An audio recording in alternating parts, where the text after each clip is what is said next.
All right, welcome back to Please Read Your Book. My name is Carl, and today I'm going to talk about this book and a couple other books that I've recently bought. So, this book, Things We Lost in the Fire by Mariana Enriquez. I think I'm pronouncing that correctly. I looked it up and I think I got it right. I have to apologize. I don't speak Spanish. I never studied Spanish. I speak a few Asian languages. I live in Southeast Asia. I just have never quite got the Spanish thing down, so I'm sorry about that. But I want to say this is a fantastic book. This is a great book, a great writer who I definitely need to be reading a lot more of.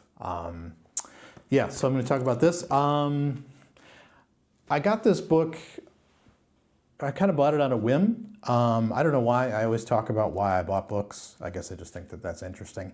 I bought this here in Shanghai at a bookstore, and the cover really kind of popped out at me.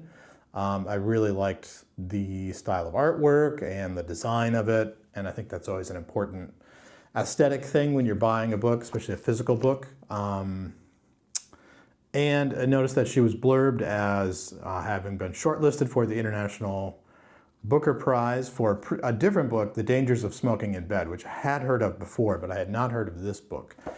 And I read the back cover, really liked it. Sounded really interesting, so I just bought it. You know, it's a nice slim collection, and I love short stories. I'm a big fan of short stories. I have a hard time with big chunky novels. I've always loved the short story. I have thought that this would be horror short stories. I looked it up online also, and it was generally classified as horror, and it was kind of reviewed in that vein. But I was really surprised that it's so much more than that. What we have here, I mean, there are horror elements here, but this is not horror short stories. There's no like monsters, serial killers, blood and guts, there's no splatter, you know, that kind of thing. What we do have are a collection of short stories with an overarching sense of menace to them. Many of the main characters and protagonists are women or young people, teenagers. And, you know, they're living their life. The stories are set mainly in Argentina. So there's, you know, a lot of things happening politically in the background with socioeconomic problems that are happening. But like I said, there's always this kind of sense of menace that's going on. There are supernatural elements. There's, you know, sometimes we mention of a ghost or maybe a killer or some sort of spirit somewhere that's maybe like, you know, that they're trying to look for or they're trying to avoid or something like that. But it's never horror in the sense of like It, like Stephen King's It. I'll just kind of use that as a reference point because that's kind of the big thing that everybody knows about. And I'm not a big fan of Stephen King, and here's why. Because writers like this are far, far, far superior, in my opinion. This is literary fiction with horror elements in it, as opposed to a scary story that's written to be read to be scared. There's other things happening in here. You know, there's a lot of social commentary going on. Like I said before, a lot of the characters are female, so you can draw a lot of connections. I wanted to say illusion, that's the wrong term. You can make a lot of connections here. So the title story, which is the last story in the book, sorry, I'm looking at it right now, Things We Lost in the Fire, is a bizarre and horrifying and very big and important story. So what's happening in this story is there's a group of women who decide to self-immolate themselves, sometimes dying, but often not, but burning themselves to the point of, choosing to burn themselves to the point of being horribly disfigured and essentially losing their beauty, and thus kind of freeing themselves from the burdens of society that are put on women to be beautiful and to fulfill certain kinds of roles in there, and sort of like taking that power away from society, from men and from a male-dominated society. So you can draw a lot of, you know, you can kind of draw some conclusions to that. The one thing that I thought of was, of course, I'm going to say an A word, which would probably get this video flagged, but abortion or birth control or fertility. If we think about it, men can choose to have a vasectomy. And sometimes it's kind of a cool thing. Hey, dude's got a vasectomy. You see different videos about this, that, and the other. And, men can make that choice that they don't want any more children or they don't want to have children. But women can make that choice. I guess you can have a hysterectomy. But it's just not received the same way. It's not, not a choice that's often made in the same way, and society doesn't look at it the same way. But what if it was? And what if women could just say, no, we're going to do something to our bodies now, and that's just not going to happen anymore. We're just not going to have kids. So that's what I took away from it. You can take away a lot of different things, but it's there's a really interesting story in how this movement grows of these women choosing to burn themselves and how they gather and how society kind of reacts to it, tries to control it, tries to stop it. And so it kind of becomes an underground movement. But how do you hide fires? They gather together and they'll start a huge, almost like a funeral pyre. And then a woman will throw herself or walk into the fire in some way, and then she's pulled out and taken to a hospital. And so one of the things that happens in the story is that the government is watching the hospitals, and if the hospitals have developed their burn units to receive these women, then they know that there's someone in there that's supporting that, and the government is trying to stop these women from burning themselves. It's a very, very interesting story, especially in our times now with the things that are happening in certain countries with reproductive rights. I guess we'll put it that way. So another story that really stood out to me was Adela's House. Adela's House. I was going to talk about a different story, but I'll talk about this one. I don't want to go on too long in this video because no one watches these things anyways. But Adela's House. This was really, really interesting. It's basically a cursed house story, but it's told in a very roundabout way. And this is another thing that happens in a lot of these stories, is that the evil or the horrifying element of the story is not spoken about or is not really experienced directly until a key moment in the story. And up until then, a lot of it just kind of rumor. So there's a lot of talk. There's talk about this house and what can happen in this house and, what may have happened before, what happens if you go to this house. And so finally this brother and sister and the brother's girlfriend go to the house. And what happens is the girlfriend gets lost in the house, and the boyfriend basically goes mad trying to find her, and it plagues him into adulthood. And it basically just the obsession of it drives him crazy. But what's interesting is it's told from the point of view of the younger sister, not from the crazed and obsessive boyfriend. And the story isn't so much about what happens in the house, but what happens to the family. And that's actually scarier and more horrifying, the way that the family is impacted by this, which I found really, really interesting. And they're short stories. I mean, it's less than, it's 12 pages. And she's able to basically paint a picture of this whole family's demise and how it all came from one night in this house. It's really, really good stuff. Really just fantastic stories. And also her prose is just wonderful. It's straightforward and it's plain, but it's not cold and off-putting. I do like writing that is very straightforward and plain. However, there is a tendency for writers who use that to come off as cold and as pushing the reader away. Whereas she's able to do it in a way that does kind of draw the reader in. And I do realize that this is in translation. This was translated by Megan McDowell. I have to apologize. I don't know a lot about people who translate literary works, but it's fantastic. It's so well written.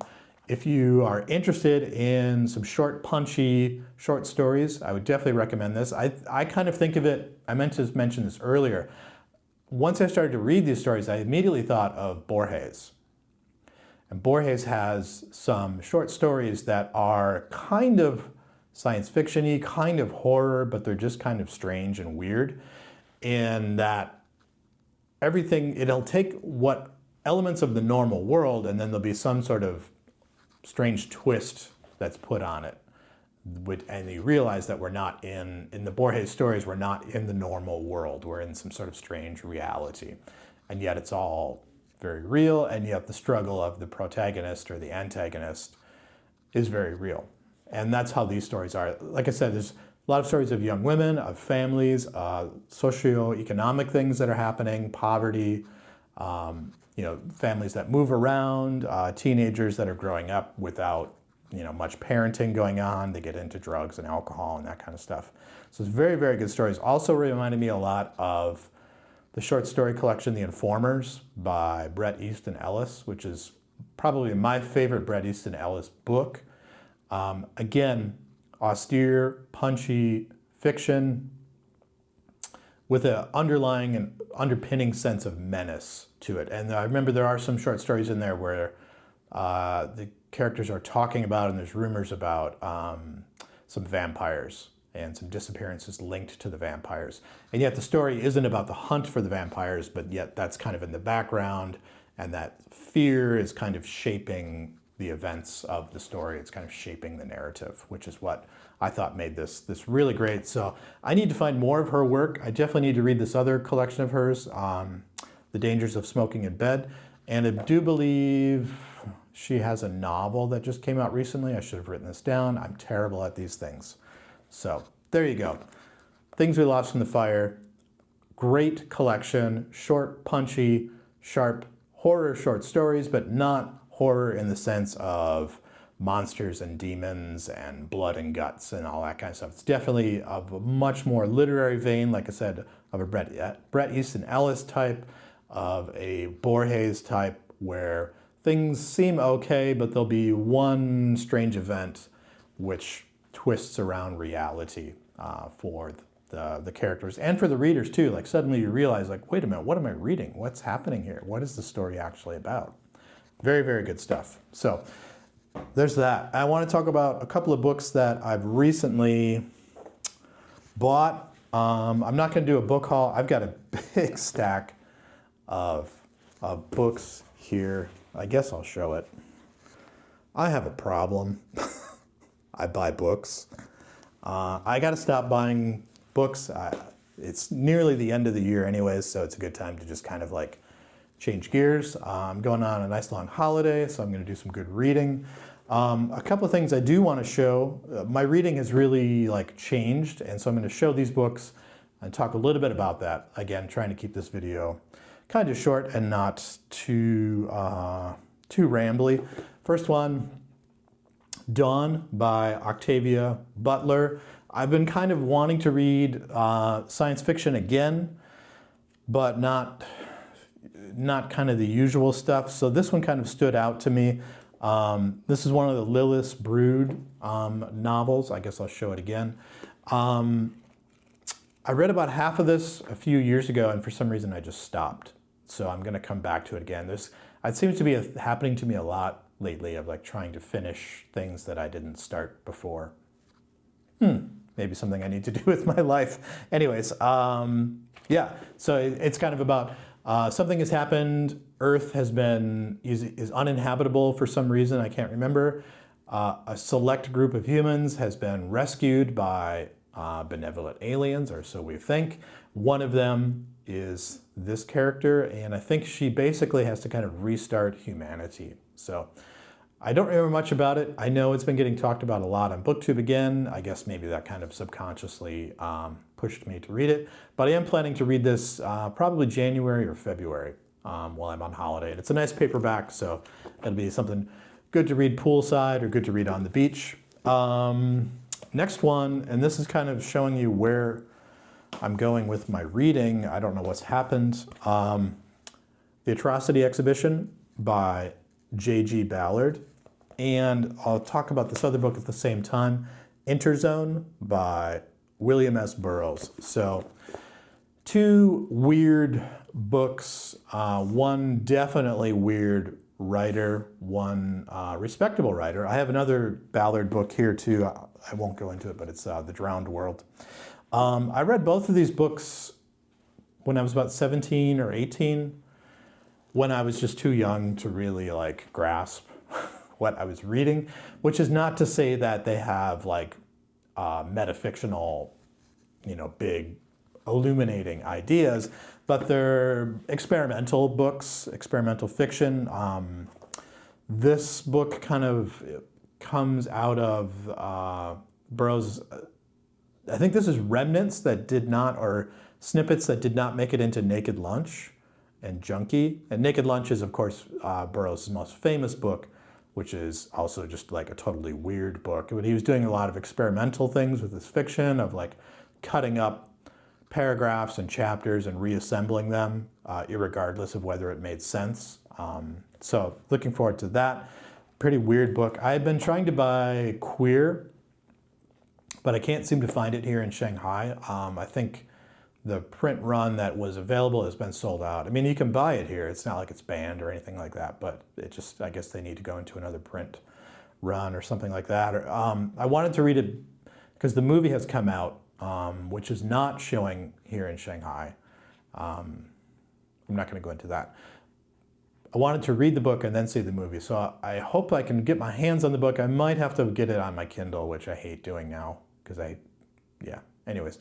So I want to read that and then watch the movie and then compare the two and then maybe do another type of video with that and some other books. I was looking for Queer, but I got this instead. I was surprised there are a lot of Burroughs titles available here because I know there is a lot of like stuff in here that, I wouldn't be surprised if this book gets banned in America pretty soon because there's a lot of drug content in it, and it's just like there's a lot of like sexual content, a lot of homosexual content, stuff that people seem to not be able to handle anymore, including this book too. I read this also in high school. I don't remember much about it. I was kind of altering my mind state a lot in high school.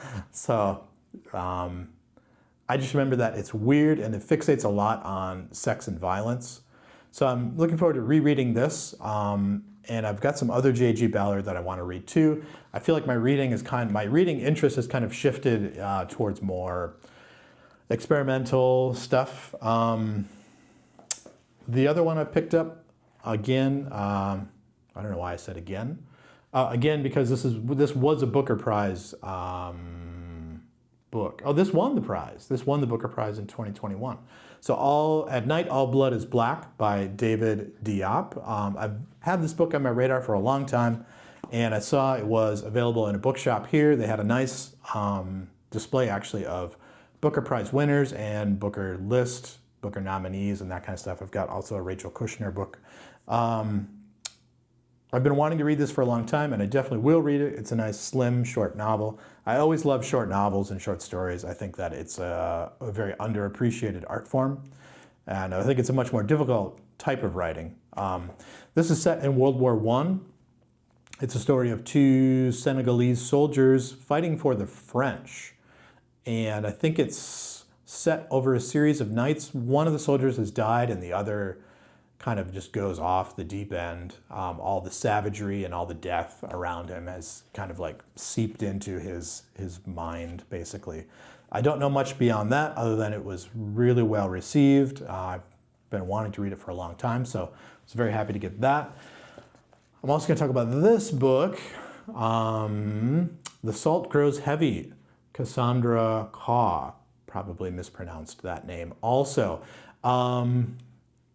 Again, another really small, slim, I don't know if that's going to focus, another very slim book, probably less than 200 pages, if that. Yeah, 120 something, so should be able to knock this out quickly. I really love short novels and short books. Maybe I should talk more about that. I don't know a whole lot about this, other than it's kind of a weird, surrealistic horror novel about a kind of mermaid-like creature and some kind of plague doctor that finds her or tries to help her or something. So what I wanted to say about all this is I feel like my reading taste has kind of gone back into horror and weird and kind of experimental fiction. And I just keep finding that, I wrote about this on an Instagram post, that I think what I found this year was that although I have always loved literary fiction and crime fiction, and literary crime fiction, I don't like traditional detective stories, but like literary crime fiction, things like Richard Price, Jordan Harper, writers like that. I find that that genre or that space is kind of, I've lost interest in it because I just feel like they're not, the writers just in that space, not many writers in that space are writing good introspective novels, good character studies and things like that. Whereas, like, I just threw it too far, it's out of reach. The Things We Lost in the Fire, or some of these other like books that I've just shown, are more introspective. And I find that a lot of horror writing is a lot more experimental now, and also kind of going in places, more literary type places, I guess is what I'm trying to say. A lot more horror writers are appealing more to me now than straight up literary fiction or crime fiction, which is kind of what my bread and butter has been. Because those types of writing I find either lack plot, like Stoner. I don't have it handy. I just recently read Stoner with a friend of mine and I absolutely hated it because it's just completely uninteresting and uncompelling book. There's just like nothing that pushes you to read that book other than it's written well. A lot of things are written well. And I'm much more interested in people who can write well within a genre. And I find that horror writing and more experimental and weird writing does a better job of that these days, at least in my opinion. And I could be wrong, you can correct me if I'm wrong. Of course, literary fiction does a great job of that too, but the problem in a lot of literary fiction is that the story is just not that interesting. And as a result, character development becomes artificial because people have to do things in their life, and then that's what shapes them, So I'm much more interested in this kind of stuff now lately. So anyways, I rambled, and I think this video went longer than I had wanted to. So if you've read Things We Lost in the Fire, please read a comment. If you want to correct my pronunciation on her name, go ahead and do that. If I've mispronounced any other authors, go ahead and correct me on that as well too. If you've read any of these books and you like them, please leave a comment. If you can make any other recommendations or anything like that, please leave a comment. If you've got a stupid insult, you can go ahead and leave that and I'll delete it. So there you go. Once again, my name's Carl. This has been Please Read Your Book, and I'll see you again soon.